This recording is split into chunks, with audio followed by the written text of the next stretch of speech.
Let's take a look at a few items that may occasionally affect a company. Changes in accounting principles, changes in accounting estimates, and corrections of errors. Let's start with changes in accounting principle. A change in an accounting principle is when a company makes a change to something that it had decided before, such as changing their inventory valuation method.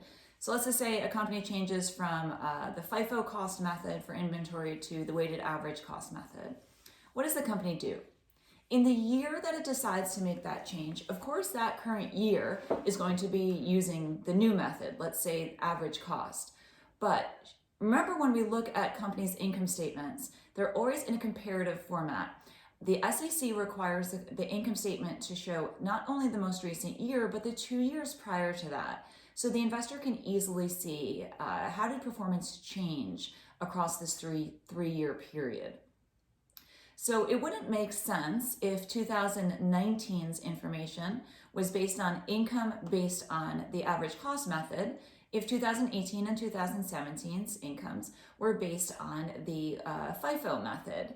So what the company does is it goes back and recasts 2018 and 2017's data. Anything else that is reported for that period needs to be re-reported under the correct accounting method. So we would recast 2018 and 2017 to reflect the use of the average cost method rather than FIFO. And this is called the retrospective adjustment. And what else the company needs to do is take that cumulative change, the total impact of changing from FIFO to the weighted average method on 2017's earnings and on 2018's earnings, and it books that as an adjusting entry to the beginning retained earnings for the most recent period. In this case, it would be 2019. Okay, so if IBM changes inventory valuation method from FIFO to weighted average in 2019, the company recasts its comparative income statements for 2018 and 17 so that those years, 18 and 17, are now calculated, incomes calculated using this weighted average inventory cost method. And that total change to income from switching from FIFO to weighted average for 2017 plus the effect on 2018 gets recorded as an entry that affects 2019's beginning retained earnings. Now let's talk about changes in accounting estimates.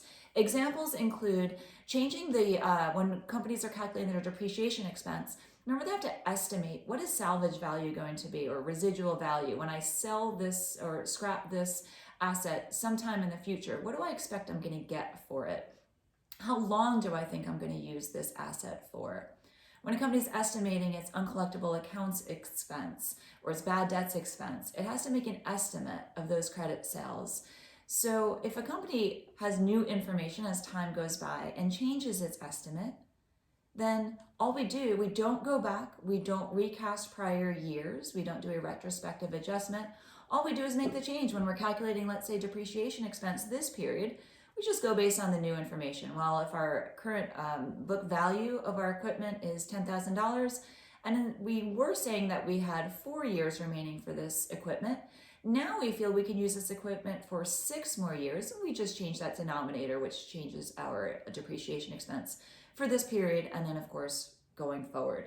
So no adjustment is necessary for beginning retained earnings, and no recasting of prior years, of course, is necessary.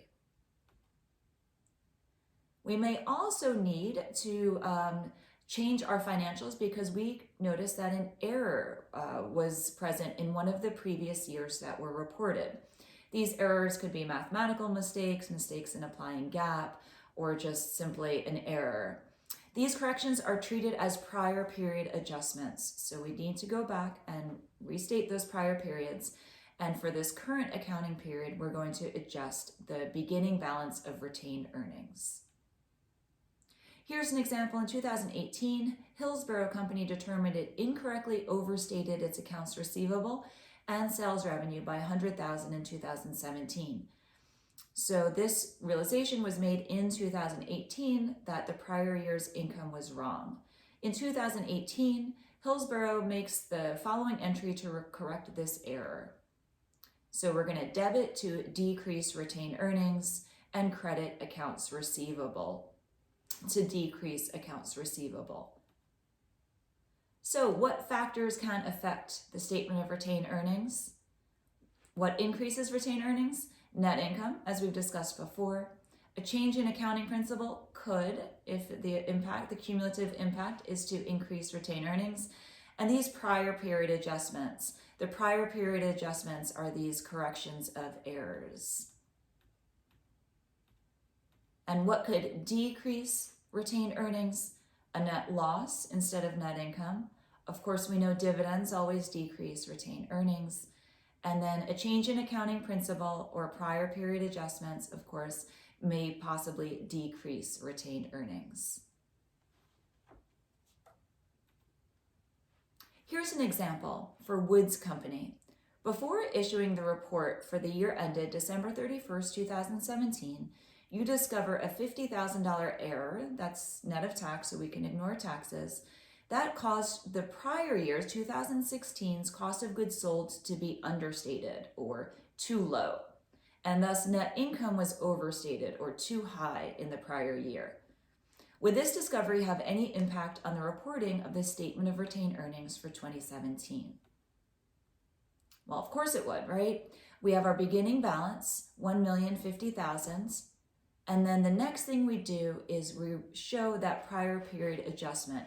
We need to decrease retained earnings. If last year's income was too high, this period we start off by decreasing retained earnings by $50,000. We have the restated balance. We add 2017's net income. We subtract 2017's dividends to get our ending balance for the year. One more thing to note related to retained earnings is that sometimes retained earnings might be restricted. This would be done by the board of directors saying we want to make sure all of the earnings aren't being paid out in dividends. And so a restriction could be put on some of those retained earnings, what portion cannot be paid out, and that would be disclosed in the footnotes.